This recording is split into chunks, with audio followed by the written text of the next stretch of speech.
নমস্কার বন্ধুরা, স্বাগত আমার চ্যানেল জ্যোতির্ময় ওয়ার্ল্ডে। আশা করি তোমরা সবাই ভালো আছো।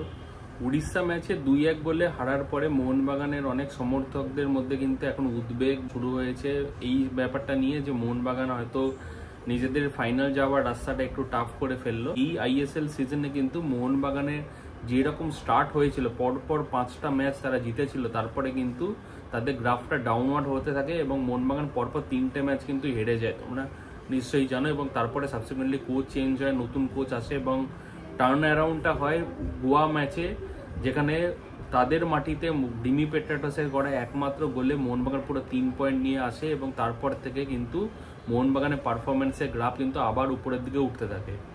এটা যদি প্রথম কামব্যাক হয়, তাহলে দ্বিতীয় কামব্যাকটা হয়েছিল তখন যখন মোহনবাগান চেন্নাই এফসির এগেনস্টে নিজেদের ঘরের মাঠে 3-2 গোলে হেরিয়েছিল এবং তার ফলে কিন্তু মোহনবাগানের শিল্ড জেতার যে চান্সেসটা সেটা অনেকেই বলেছিল যে একটু টাফ করে ফেললো। এবং তোমরা নিশ্চয়ই জানো যে মোহনবাগানের নেক্সট 3টে ম্যাচ তাদের কাছে মাস্ট উইন ছিল। সেটাকে আমরা আমাদের ভিডিওতেও বলেছি, কোয়ার্টার ফাইনাল, ফাইনাল, সেমিফাইনাল এবং ফাইনাল। কোয়ার্টার ফাইনাল ছিল পাঞ্জাব এফসি ম্যাচ, যেখান থেকে মোহনবাগান 1 গোলে তাদের মাটিতে জিতে আসে। তারপরে ব্যাঙ্গালোর এফসির এগেনস্টে অ্যাওয়ে ম্যাচ থেকে 4-0 গোলে জিতে পুরো 3 পয়েন্ট নিয়ে ফাইনালে নামে এবং ফাইনালটা অবশ্যই ঘরের মাঠে ডিসাইডার ছিল এবং মোহনবাগানের কাছে কিন্তু মাস্ট উইন গেম ছিল।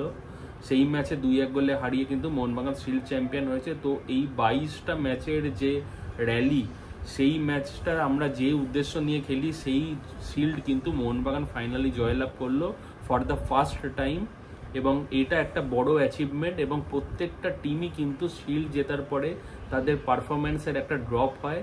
গতকাল যারা মুম্বাইয়ের ম্যাচ দেখেছো তারাও নিশ্চয়ই খেয়াল করবে যে ম্যাচের 60, 65, 70, 75 মিনিট অবধি কিন্তু যে খেলাটা মুম্বাই খেলে বা খেলেছিল মোহনবাগানের কাছে, তারা কিন্তু খেলতে পারছিল না এবং গোয়া কিন্তু 2 গোলে লিড নিচ্ছিল। জাস্ট একটা সুযোগ তাদেরকে কিন্তু সেই চান্সেসটা ক্রিয়েট করে দেয় যে হ্যাঁ আমরাও ম্যাচে ফিরতে পারি, এই বিলিভটা তাদের মধ্যে আসে এবং তার ফলে কিন্তু হয় 8 মিনিটের মাথায় 3টে গোল করে, যে ম্যাচে তারা কিছু পয়েন্ট না পেয়ে 2 গোলের ডিসঅ্যাডভান্টেজ নিয়ে ছাড়তে হতো, সেখান থেকে তারা পুরো 3 পয়েন্ট নিয়ে 1 গোলে অ্যাডভান্টেজ নিয়ে হোম ম্যাচ খেলতে নামবে। তো এনিথিং ইজ পসিবল।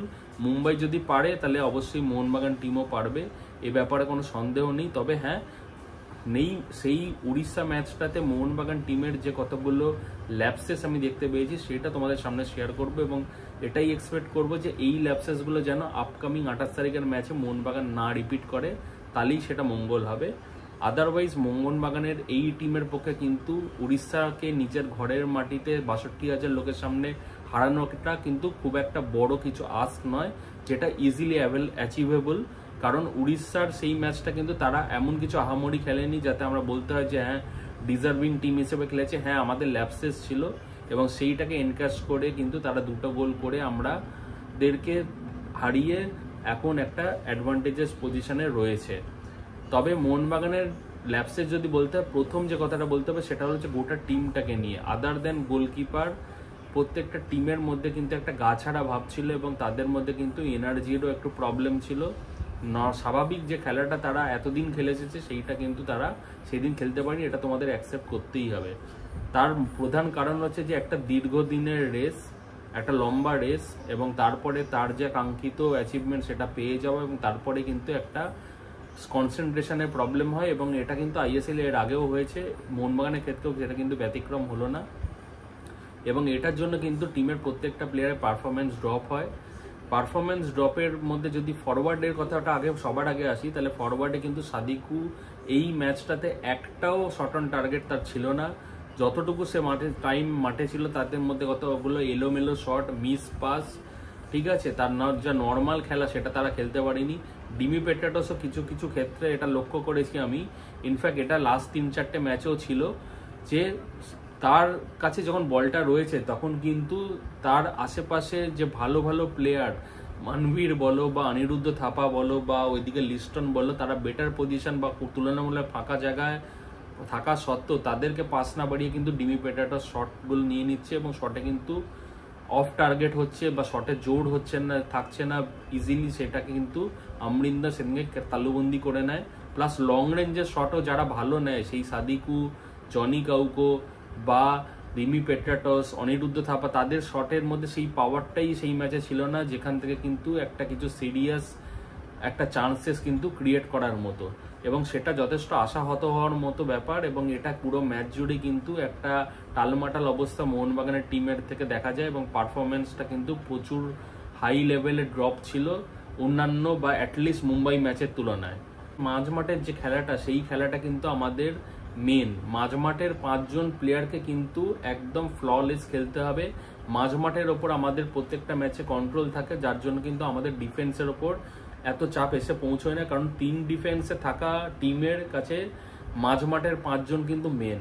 মাঝমাঠে যদি আমরা খেলাটা ধরতে না পারি, তাহলে সেক্ষেত্রে কিন্তু ডিফেন্সের ওপর চাপ পড়বে, এবং সেই দিনকে আমাদের মাঝমাঠের 5 জন, Liston to some extent, Aniruddha Thapa ছাড়া বাকিরা প্রত্যেকে কিন্তু সে নিজেদের 100% দিতে পারছিল, ইভেন 50%ও না। তার ফলে কি হলো, মাঝখানে যেহেতু আমাদের বল হোল্ডিং বা স্ন্যাচিংটা হচ্ছিল না, মাঝমাঠটা ওপেন হয়ে যায়, এবং সেটাকে এনক্যাশ করে কিন্তু বারবার উড়িষ্যার আক্রমণ আমাদের ডিফেন্সের 3 জনের ওপর কিন্তু বিশাল চাপ একটা ক্রিয়েট হচ্ছিল, এবং তার ফলে দুবার মিস্টেক হয়। নেক্সট ম্যাচে খেলতে নামার আগে প্রথম কথা এটাই এনশিওর করতে হবে কোচকে, যাতে টিমের প্রত্যেকে নিজেদের 100% দেয়, যে 100%টা সে লাস্ট 3টে ম্যাচ লিগ স্টেজের ম্যাচে দিয়ে আসছিল। তাহলে মোহনবাগানকে কিন্তু আটকানোর মতো ক্ষমতা উড়িষ্যা টিমের নেই। দ্বিতীয় যে জিনিসটা, সেটা হচ্ছে যে সাদিকুর অ্যাবসেন্সটা কিন্তু আমাদের কাছে খুব একটা বড় ফ্যাক্টর না, কারণ আমাদের রেগুলার গোলের মধ্যে কিন্তু কামিন্স রয়েছে, এবং সে প্রথম থেকে সেই ম্যাচে নামার সুযোগ পাবে বাই ডিফল্ট।